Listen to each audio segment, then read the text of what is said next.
guys, welcome back to another episode of Critical Condition. We have a very different show this week for you because by the time you see the second episode, we'll be overseas.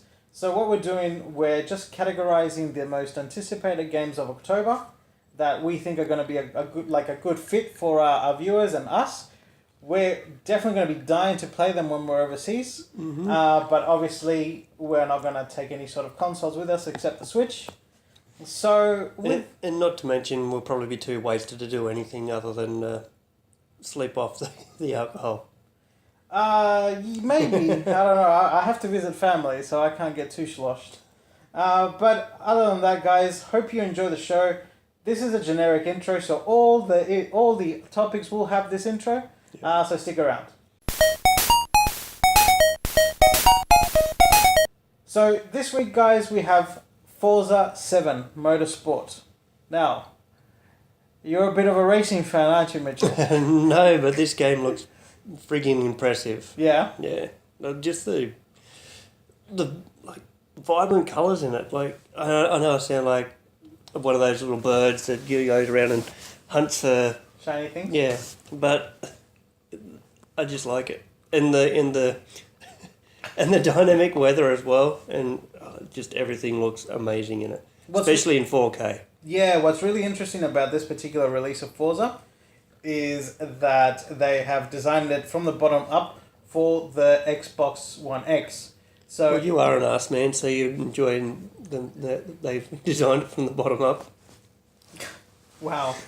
So, with that in mind, guys, thank you for the show. No. Jeez. So, there's little bit of controversy currently going around with Forza 7. I don't know if you've heard about this. They've incorporated sort of like a loot box system into the single player aspect of it. Oh, really? So, your credits that are given to you when you win races are diminished. Do you remember that before you could turn off assist to get a percentage increase? Yeah. That's gone too. Oh, really? Yeah, so it all kind of relies on microtransactions now. You still get you can opt for a coin reward when you level up. Yeah. But still. Yeah. So what are your thoughts on that? I don't know. It might work. It's a pretty good idea, microtransactions, because I like the fact that you're not going to get everything right away, you know what I mean? Mm-hmm.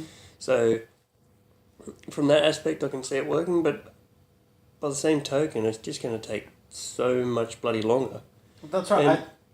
I think it's a bit unfair to expect a gamer to spend in America $60, over here about $70 to $80, depending on the AAA status of that title and where you buy it.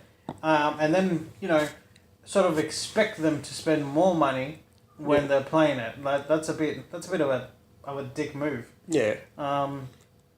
So I'm not getting at this year. Yeah, I think that they've tried to go in the fashion of PES, FIFA, NBA, all those other games where microtransactions in those are they work. Yep. But in this style of game, I don't think it'll work. It just doesn't have the following. I think they're just reaching too much into the honey jar, Yeah. or into the cookie jar. They're just trying to I think it's a money move, and it's not nice, especially when I'm a fan of the series. I love Forza, and for me to say, you know what, I dislike this model, I'm not getting it. Yeah. Hurts me inside. I even said, I think last week or the week before when we did Project Cars, that I should have bought the steering wheel for Forza. Yeah. Thank Christ I didn't, because I'm not getting it. Incidentally, Project Cars 2 report, what a fantastic game. The only problem that I have with it is that I'm currently playing it on the controller because I don't have space to set up the wheel and everything. Yeah. And because I'm going overseas, I don't want to leave the house looking a mess. I haven't tweaked the dead zone of the steering wheel yet. Yeah. But via the controller. Yeah. So you know how when you're driving a normal car and you turn left or you turn right and then you let go of the steering wheel, the car sort of centers back, goes back to the center? Yeah. Doesn't really happen on a controller, which is quite annoying. So you always kind of have left and right shift and things like that. But yeah, Forza Motorsport, guys, it looks pretty interesting. The graphics are amazing. I just wish and hoped that they would have not...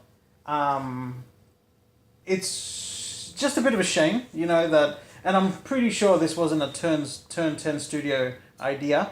This came higher up, saying, "Hey, you know, we can turn a profit out of this. Gamers so have been spending so much money on this. How about we just throw this into the mix?" Yeah. But incidentally, I just wanted to ask you your thoughts on microtransactions as a whole. Do you think the DLC like downloadable content, microtransactions, have they bettered the gaming industry? Have they made it worse? What do you see any advantages of having something like that? Well, my bank balance hates microtransactions, especially in bloody FIFA. Yep. Where you go out and buy the game for $80 odd, and you spend an extra $400 on trying to get a good team in Ultimate Team. Yep. But by the same token, I enjoy that. I could. I used to put a lot more money in the pokies, and I'm getting something more out of this than what I am out of the bloody pokies because they were always bleeding me dry, the bastards. Yeah, but for international viewers, poker machines. Yeah. Slot machines. Yeah. Had a bit of an addiction, this one. Hey, I was winning most of the time, but then... most of the time, but there was those times I wasn't winning, just kept then I had to put more in. More in. No, but yeah, no, I enjoy that. And DLC, I think is a bloody brilliant thing. Okay. Especially if it... Within reason. It's got to suit the style of game, like Destiny, get type. Mm-hmm. You definitely need DLC for that. If you don't get any DLC in it, then what's the point? No, look, I agree. It stagnates otherwise. I just miss the days that you used to get the entire game at the beginning, you know. Destiny 2 is a perfect example of this model that I think games like Destiny have suffered because of the model that we currently, you know, that most manufacturers assume now is that I'll release the game half done and then I'll charge people more for DLC. As, like, the more components of that game as DLC. Like, paying $140 or whatever for Destiny. As much as I love Destiny 2 and it's a great game, there's 5 dungeons in it, 6 if you're on PlayStation, or Strikes, you know. You get 1 raid, and maybe to reach level 20 it took, 6 hours, 7 hours? Yeah, it didn't take long.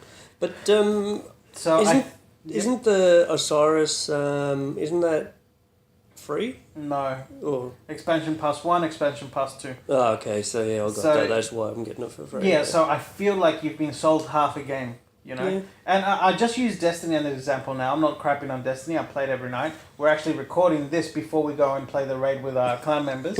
So hit us up, Critical Condition.